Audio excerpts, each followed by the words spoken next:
That's what today is about. Now, normally you will see in a committee hearing invited testimony, and then you open it up that same day for testimony from the general public. However, we decided to bifurcate, to split those into two different committee days. So we'll be taking public testimony tomorrow. The reason we decided to do that was simply as a courtesy to the public, because we may have a large number of citizens show up to testify tomorrow. And what we saw in the House committee, and it wasn't their fault, it's just the way it worked out, was they had public testimony and invited testimony on the same day. Well, the invited testimony went first, and it ended up lasting for a long period of time. And so what happened was all the citizens who had come to testify ended up waiting hours and hours before they could testify. So we, as a convenience to the citizens, didn't want them to have to wait until the invited testimony was over before they could begin the work they came here to do. So that's why we've divided this into 2 days. So we're going to meet back here tomorrow. We've already posted that at 9 o'clock in the morning, and we'll take public testimony at that time. But again, today is just for the invited witnesses. Now, for today's hearing, we had invited the following people. And I'm going to go through and I'm going to mention the response that we received so everybody knows where we're at. For the following two people that we invited, we received no response back. That was Leah Aden, the NAACP Legal Defense Fund, and Tanya Chavez, La Union del Pueblo Entero. Both were invited, but did not respond to the invitations to appear today. The following, we received a response that they were unable to attend or did not wish to attend today. Niyati Shah, Asian Americans Advancing Justice. Luis Figueroa, Every Texan. Roman R. Palomares with LULAC. Gary Bledsoe with the Texas NAACP. Michael Lee, Brennan Center for Justice. Ellen D. Katz, University of Michigan Law School. And Nina Perales with MALDEF. Now, again, these were folks that had been invited witnesses, many of whom testified in our regional hearings. They had, many had expressed that they would prefer to come back and testify, or that they were disappointed that at that time they could not testify on the bill specifically. So we invited them back today now that there is a bill. There wasn't at the time. Now that there is a map, there wasn't at the time. We invited them back for today so that they could have that opportunity to testify on this map. Now, additionally, all 12 Democrat U.S. congressional members were invited to personally testify today. Congresswoman Lizzie Fletcher, we communicated multiple times with her staff. There was no definite response given. Congressman Al Green, we did not hear back from his office. Congresswoman Veronica Escobar, didn't hear back from her office. Congressman Joaquin Castro, we did not hear a response from his office. Congressman Henry Cuellar, we did not receive a response back from his office. Congresswoman Sylvia Garcia, originally we were told she was going to attend. We were told just a little bit ago when we called back to her office to double check, because we didn't see her in the committee room, that she will not be with us today. Congresswoman Jasmine Crockett, we received no response to our invitation from her. Congresswoman Julie Johnson, we received no response to our invitation from her. Congressman Mark Vesey, we corresponded with his staff. He did respond with written testimony, which will be made available to the committee members. but there was no response as to whether or not he would be here today, and I do not see him in the audience. Congressman Vicente Gonzalez, we received no response from his office. Congressman Greg Cesar, we received no response from him. And Congressman Lloyd Doggett, we received no response to our invitation from Congressman Doggett either. So we did want to wait a little while to see if anybody just showed up. We have had no one register to testify today, no one that had been invited. Additionally, at the request of the Democrat caucus, the committee had sent invitations to appear before the committee at any time to Harmeet Dillon, the Assistant Attorney General for the Civil Rights Division at the U.S. Department of Justice, and Mr. Adam Kincaid. Now, those were letters that were sent, Mr. Kincaid's in particular, but both were sent letters of invitation if they wish to testify. However, the committee also considered motions to subpoena their attendance, and the committee voted those motions down. We declined to subpoena them to testify.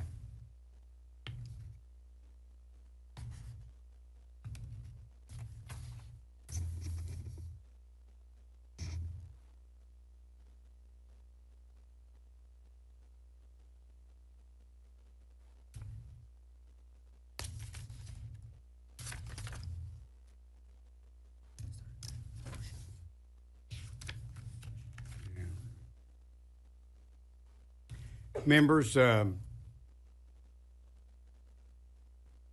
just a personal comment here. For the nearly 24 witnesses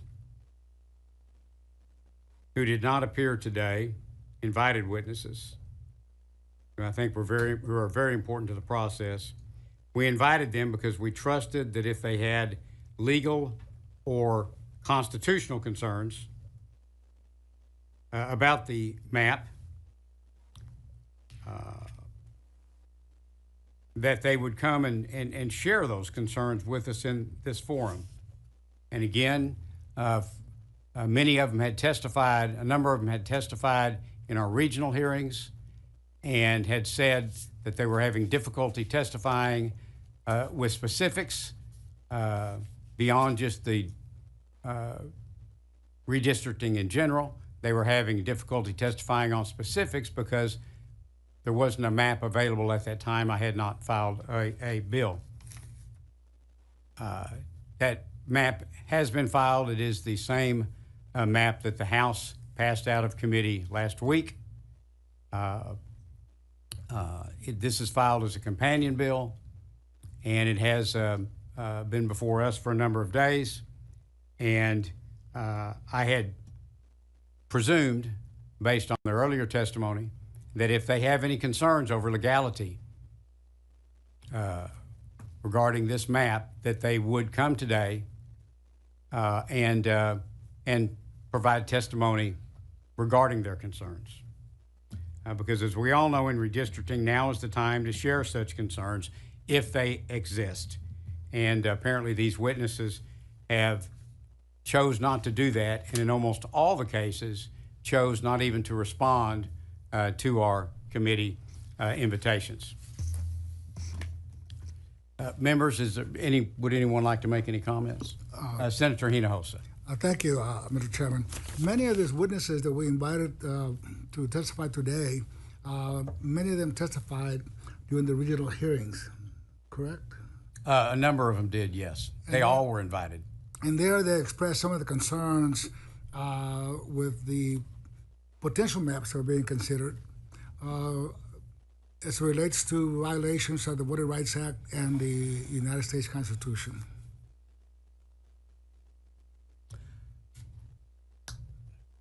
I can't remember the specifics of each one's testimony, but in general, as I recall, they testified about the topic of redistricting, but many, as well as many of the citizens who testified, I think we had 205 citizens testify, but many specifically said it's hard to testify because I don't have the map in front of me to point out specific concerns about the map.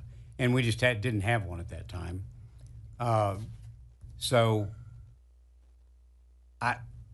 going back to my original point, and I understand completely what you're saying. Many of them did express concerns about redistricting in general, but we wanted to give them the opportunity to come and have the map before them and tell us of any concerns they had with regard to the map that the committee is now considering. But from my recollection, many of those invited witnesses were very specific, expressing their concerns and their allegations of violations of the Voting Rights Act and the United States Constitution. They expressed those concerns, and yes, they didn't have a map in front of them, but as it relates to their concerns and as it relates to redistricting, they were pretty expressive of their main concerns with the proposed redistricting. I would encourage everyone to go back and listen to their testimony again. Again, they did express strong concerns, strong feelings about redistricting in general. We did not have a map for them to look at that time. One had not been prepared or filed, and because a number had expressed a desire to see the map and, I believed, testify on that map. That's why we wanted to invite them back and give them another shot at telling us their concerns if they had any. And I agree with that. But specifically, there was a professor that testified and was very detailed as to the different case law in effect, and the Voting Rights Act, and the constitutional amendments that are related to redistricting. But now... Yeah, I think that was Ellen Katz, as I correct. recall. So now that we have a plan, redistricting plan before us, these invited witnesses will not be precluded from showing up, let's say, tomorrow and testifying on the map itself. They certainly can, because it's open to the public, but and the congressional members can as well. But out of courtesy to the public, since we had set this day aside for the congressional members and for the invited experts or invited witnesses, because out of courtesy to the public that will be testifying, I'm going to hold them to the same time restrictions that the general public would be held to. Except for questions that are being asked. Except for questions. Any senator can ask as many questions for as long as they want of any one that registers and appears to testify tomorrow. So tomorrow we do not have any specific witnesses that have been invited, other than just public testimony. That is correct, sir. Tomorrow is reserved for the general public to give testimony on the map. Thank you, Mr. Chairman. Okay. Thank you. Members, any other thoughts? Okay.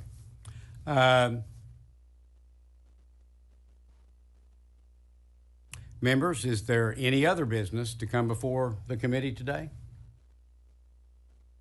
Hearing none, Senator Paxton moves that the committee stand in recess, subject to the call of the chair. And I want to thank those who are here in the committee room for waiting patiently till we got started today. And I want to thank the committee members for being here. And with that, we'll see you all tomorrow morning.